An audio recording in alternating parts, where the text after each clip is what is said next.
Kapolri perintahkan penanganan kasus Vina termasuk penetapan Peggy Setiawan sebagai tersangka pembunuhan mengedepankan scientific crime investigation atau bukti ilmiah.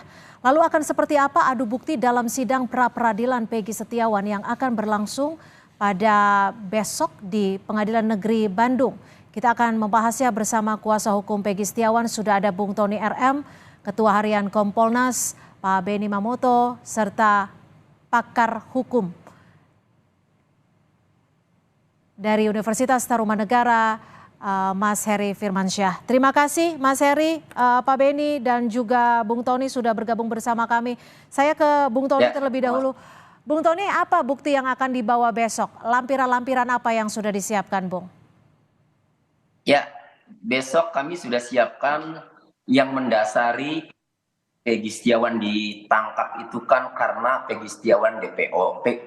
Peggy ada DPO pada putusan pengadilan, yaitu Peggy alias Peron yang ditindaklanjuti oleh Polda Jawa Barat itu dengan DPO Peggy alias Peron. Jadi ada putusan pengadilan yang menyebut bahwa 3 orang dalam DPO ya termasuk pelaku itu ada 11 orang, jadi 8 sudah dihukum, 3-nya DPO yaitu Andi, Dani, dan Peggy alias Peron. Itu bukti-bukti itu ya akan kami ajukan karena di dalam putusan pengadilan itu ya Peggy alias Peron di situ menggunakan sepeda motor Vario warna hitam.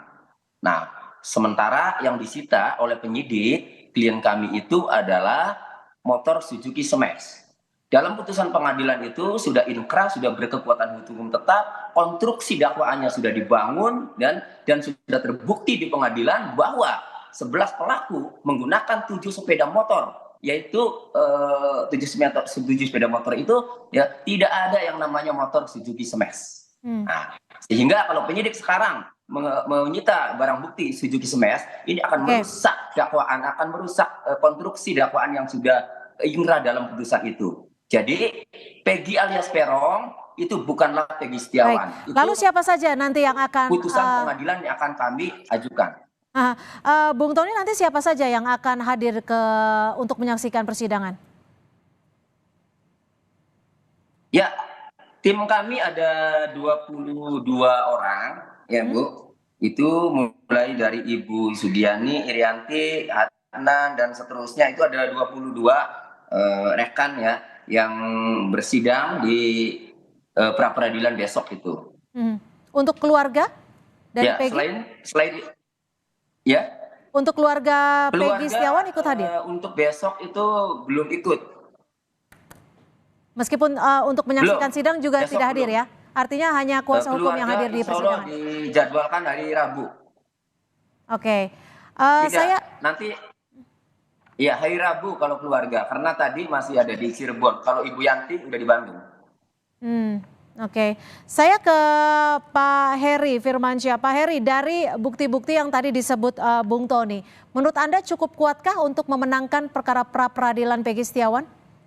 Ya, tentunya enggak sesederhana itu ya, kalau memang tujuannya adalah pra-peradilannya nanti adalah membebaskan atau menghentikan katakanlah proses hukum yang sedang berjalan pada Peggy. Ini juga berlaku pada pra-peradilan yang lain, Mbak Cynthia.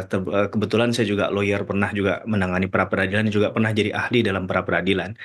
Konteks pra-peradilan ini kan dalam konteks yang kita soal ini kan masalah penetapan tersangka. Itu adalah objek perluasan dari pra-peradilan di dalam KUHP yang ketentuannya dalam pasal 77 sampai 83 KUHP.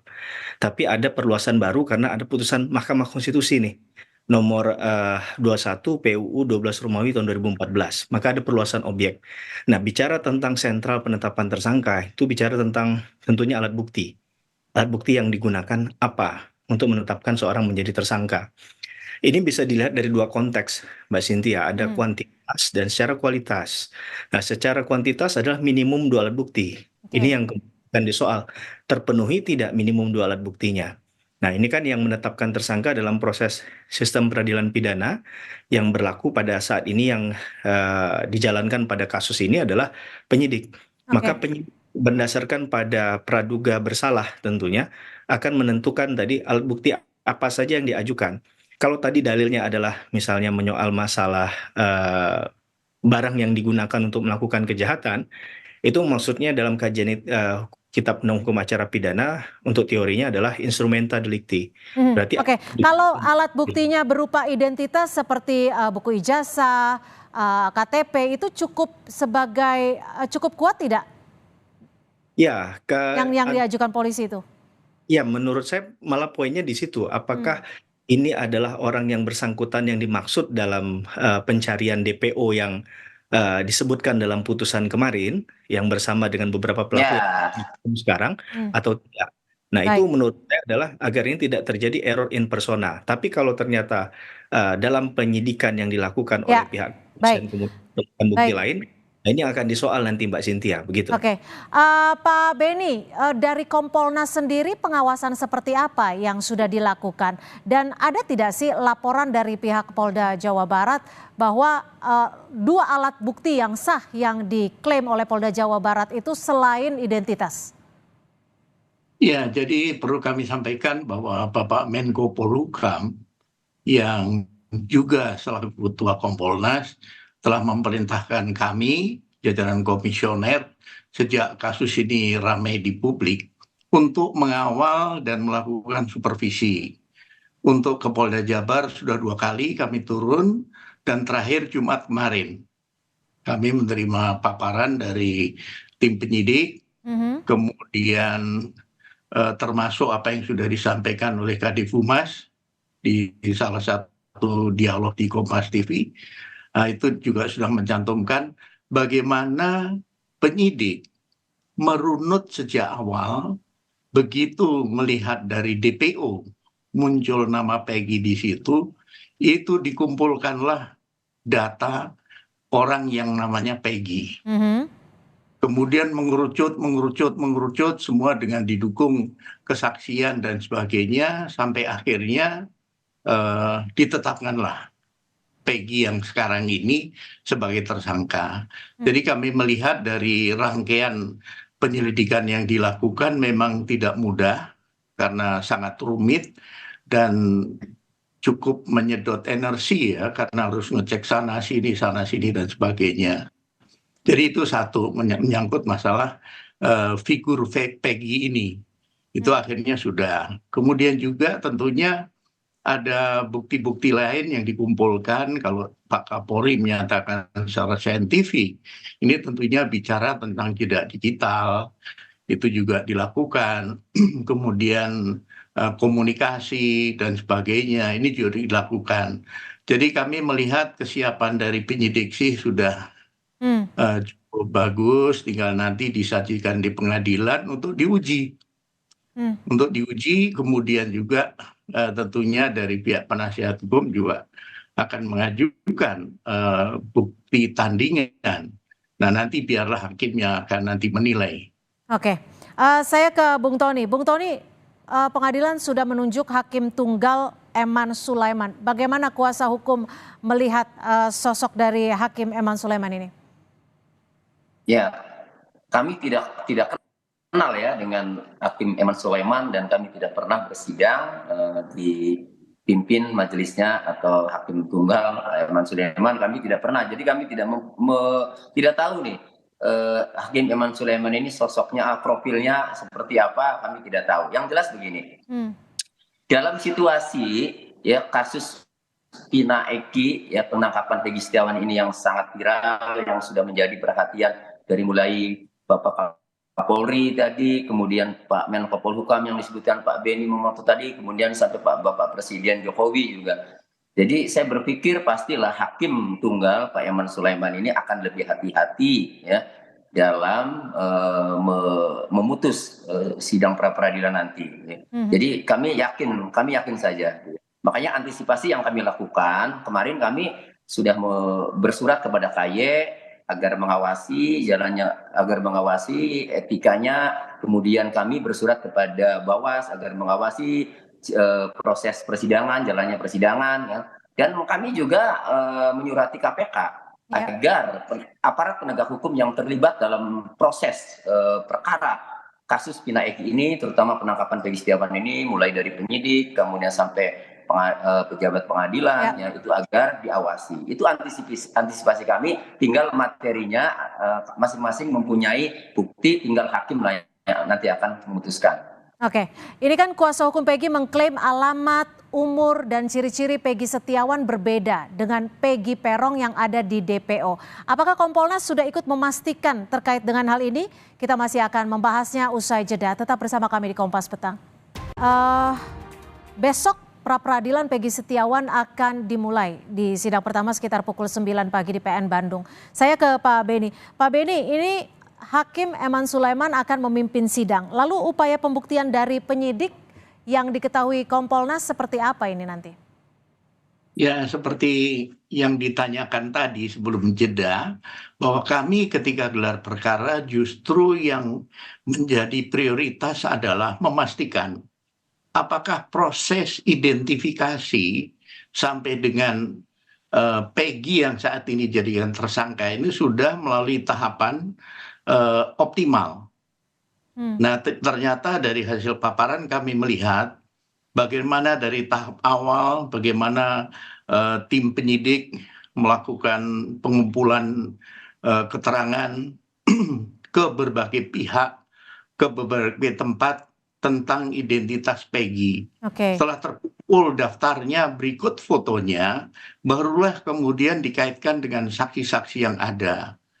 Jadi tidak mudah kami melihat penyidik cukup hati-hati ya dalam hal ini. Tapi maaf saya potong Pak Beni, kalau ini kan dibutuhkan 2 alat bukti yang sah selain identitas, alat bukti satu lagi apa nih? Jadi saksi ada, itu juga sudah didengar keterangannya. Saksi yang menguatkan identitas Peggy atau hal lain? Betul, itu sudah. Dan nanti besok tentunya akan disajikan oleh pihak kuasa hukum dari Polda Jabar. Oke. Saya ke Mas Heri. Mas Heri, dalam sidang pra-peradilan itu nanti prosesnya akan seperti apa sih? Kan akan ada adu bukti terkait dengan pra-peradilan penetapan status tersangka Peggy. Lalu dalil-dalil apa saja yang menguatkan atau justru melemahkan dari tim kuasa hukum Peggy dan juga tim dari penyidik Polda? Ya, tentu pemaparannya nggak bisa singkat penjelasannya nanti Mbak Cynthia ya. Tapi ini kan prosesnya akan berjalan cepat ya. Selama minggu nanti harus ada putusan di hari ketujuhnya. Maka hari pertama ini pasti akan adalah bicara tentang legal standing, pembacaan mungkin identitas para pihak dan lain sebagainya, termasuk pembacaan permohonan dari pemohon terkait dengan pra-peradilan yang diajukan. Di situ kan akan disoal bahan pertimbangan apa yang kemudian sehingga mereka mengajukan permohonan pra-peradilan ini terkait dengan penetapan tersangka yang mungkin dianggap sejauh ini tidak sah, tidak mendasarkan pada minimum 2 alat bukti yang menjadi persoalan krusial dalam hal penetapan tersangka. Nah, tentu tadi cara untuk membuktikan ini nggak bisa hanya bukti surat dokumen, apalagi misalnya yang beredar kemarin luas adalah misalnya status Facebook seseorang di media sosial. Ini kan sesuatu yang nggak bisa menjelaskan dirinya sendiri. Harus ada penjelasan lain yang mendukung untuk ke arah sana. Maka diperlukan tadi Pak Beni katakan ada saksi yang mungkin akan dihadirkan oleh para pihak. Saya nggak hanya akan menyoal pada di Polda Jabar saja, tapi oleh kuasa hukum sekiranya itu diperlukan. Karena ini bicara strategi, tidak semua hal yang baik menurut orang lain akan baik juga menurut mereka kan masing-masing tadi. Ada hal yang mungkin mereka anggap kalaupun nanti disampaikan ada ya yang bisa kemudian memposisikan mereka menjadi tidak lebih baik dari posisi sebelumnya. Mungkin dengan pertimbangan tersebut, kebijaksanaan tersebut, maka hal itu tidak akan dilakukan tentunya. Kemudian keterangan yang hukum, misalnya hukum acara pidana ataupun bicara dalam konteks konsepsi hukum pidana, misalnya apakah penetapan tersangka seperti ini layak atau tidak bagi pihak yang mengklaim bahwa penetapan tersangka tidak sah. Tapi bagi yang sah akan menyatakan bahwa ketika prosedural sudah dilakukan, karena tadi kita menyitir pendapat Polri ya, scientific crime investigation ini kan berarti ada proses 2 yang dilakukan di konteks itu ya Mbak. Teori dan juga pendekatan dari segi praktik yang kalau dalam keadaan begini berarti alat buktinya dianggap memungkinkan atau kurang cukup alat bukti tadi ya. Bung Tony, ini kan polisi ataupun penyidik Polda Jawa Barat mengklaim telah melakukan prosedur dan juga sudah memiliki 2 alat bukti yang sah. Lalu bagaimana dari tim kuasa hukum untuk menyiapkan perlawanan pada Senin besok? Ya, pertama saya kesempatan emas ini. Tadi Pak Beni Mamoto mengatakan itu sudah dirunut yang nama Peggy Setiawan itu sudah identifikasi. Pak Beni Mamoto izin bertanya sampaikan kepada penyidik, Peggy Setiawan Cianjur sudah diperiksa belum, Pak? Karena dia kan ketua Monreker itu. Mohon Pak, Peggy Setiawan Cianjur, mohon diperiksa itu Pak. Ya, Ya. kami kebetulan tidak hafal ya list yang ada kemarin di Ya. paparan. Nanti kami cek nanti. Ya Pak ya, mohon Pak ya, Iya. mohon. Iya. Ya, untuk kami masih meyakini karena dalam putusan pengadilan itu DPE-nya Peggy alias Peron, sementara yang ditangkap ini adalah Peggy Setiawan ya. Tadi dalam penetapan DPO berdasarkan Perkapolri nomor 6 tahun 2019, maka seseorang itu harus ditetapkan menjadi tersangka dulu. Itu. Nah, sementara pada tanggal 14 Mei 2024 ya, Polda Jawa Barat itu mengumumkan DPO itu 14 Mei 2024, bisa dicek di Instagramnya Humas Polda Jawa Barat. Nah kemudian setelah ditangkap tanggal 21 Mei, Peggy Setiawan baru ditetapkan tersangka pada tanggal 21 Mei 2024 berdasarkan pemberitahuan penetapan tersangka. Itu. Nah artinya ya kalau DPO saja ya dikeluarkan itu ya statusnya sebenarnya belum tersangka. Artinya berarti Peggy Setiawan ini belum menjadi DPO. Kalau belum menjadi DPO, berarti Peggy Setiawan adalah orang lain di luar Peggy Peron, bukanlah Peggy Peron. Kalau orang lain yang dicurigai, seharusnya maka dilakukan dululah pemanggilan ataupun pemeriksaan dia sebelum jadi tersangka atau sebagai saksi. Nah ini tidak dilakukan. Maka syarat formal ya yang seharusnya dilakukan pemeriksaan sebagai saksi karena memang belum tersangka ya, ini harusnya ya dilakukan. Nah ini tidak, makanya ini juga ya hal ini juga akan kami persoalkan ya nanti dalam Prapit ini itu. Oke, tapi singkat saja, saksi-saksi yang akan dihadirkan siapa saja yang sudah disiapkan, Bung Tony? Singkat saja.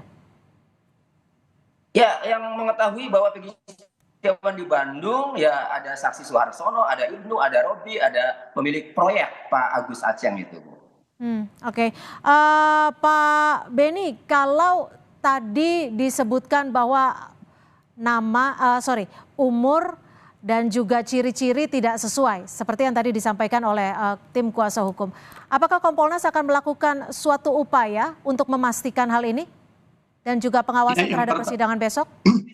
Ya, yang pertama tentunya DPO ini dibuat oleh berangkat dari berkas perkara, kemudian juga tidak dilengkapi dengan data yang detail seperti saya sampaikan beberapa kali. Biasanya harusnya dibikin sketsa wajah dan sebagainya, tidak dibikin. Sehingga penyidik mencoba memulai dari data yang ada saja untuk didalami.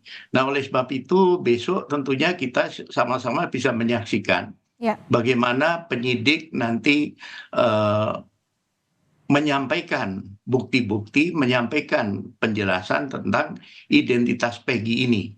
Dan marilah kita ikuti sama-sama nanti. Oke, Kompolnas juga akan hadir ke persidangan kah besok? Betul. Ada perwakilan ya.